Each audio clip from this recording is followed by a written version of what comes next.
The one thing that made me who I am today is being vulnerable. It's breaking myself down to the absolute rock bottom and being able to tell people who I am. And that's how I fixed it. Literally, being able to look somebody in the eyes, you know what, man? I have a whole bunch of character problems, character flaws. I've lied about this. I've cheated here. I'm insecure here. This isn't the real me. I lied to you about that. I wanted your acceptance in life. All those things happen, but the thing about it is that we get judged so quickly about who we are. We don't know. We don't go to where it happened. So for the better part of 26 years, my mind was in charge of me, which is why I made all these horrible decisions. Once you take control of your mind, you start making decisions for yourself versus your mind making decisions for you.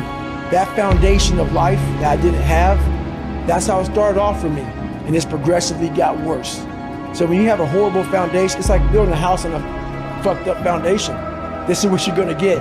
You know, any kind of earthquake or something happen, the house is gonna go down. Sometimes, it doesn't even take an earthquake. It takes a little windstorm. So that was me. I was just a little windstorm away from breaking all the time, a windstorm away from breaking, but no one knew it. I walked around like I was a pillar of strength at a young age. But that internal conversation you're having back here is this weak little kid, very afraid. You know, life created this person, me. Life created me to be this fucked up person that I was back in the day. And I had to realize, man, that's okay, man. It's not my fault. Now I gotta go back and fix this shit though. So a lot of this isn't your fault, why you do some things you do, why you feel the way you feel. But no one's coming back to save your ass. You have to go back to where this shit started, wherever that place is for everybody, and have the courage to go back there and start fixing what broke you. And that's when I was like, hey, I'm fucked up, I'm gonna go back and fix this. It's okay to be alone. It's also okay to be unhappy. It's okay to be unhappy sometimes, man. It's okay to say, you know what, man, I'm fucked up. So you gotta go to the truth first. Who are you? Get really accountable and say, okay, who am I? What's the truth about me? Get to that dark place in your mind. Figure out, it may take months, it may take years. Figure out your purpose. Figure out what you want to be in life. And then from there, okay, I have my purpose. It may take a long time. No one knows their purpose because it's too loud. Find your purpose. From there, all right, you gotta start planning. People love the planning phase because it's very comfortable. And then from the planning phase, you gotta go into execution. So the execution phase is what we all hate, because that's where the real work begins, and that's when the failure happens, and the failure. I take you to that spot of, I'm superhuman now, and so you think. But a lot of people have a lot of problems that they can't overcome. I'm amazed at what a human being can actually do. So when I start talking to myself in the third person, it's strictly because I know that I literally made this human being out of just like a whole bunch of scraps. It's my duty. It's my duty to share it's kind of like, it's somebody who discovered a new earth, and discovered the people on it, and the water source and the food source. I discovered a whole nother part of your fucking brain that a lot of people don't even know about.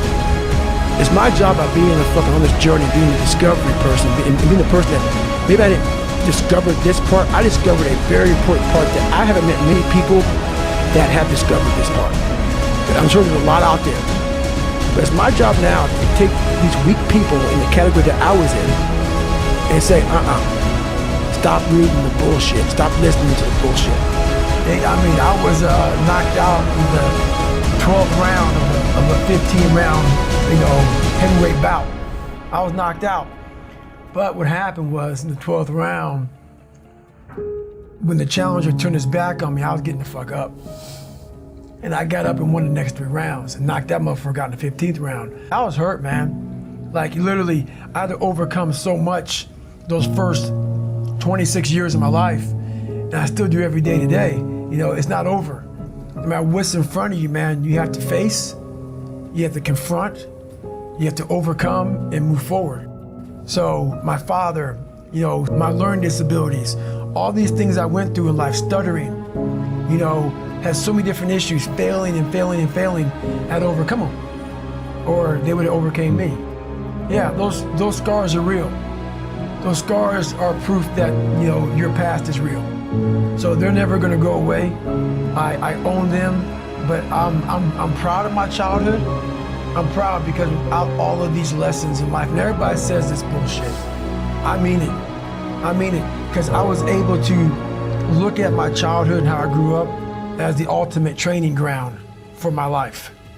There has to be some people on this planet Earth who have my mentality.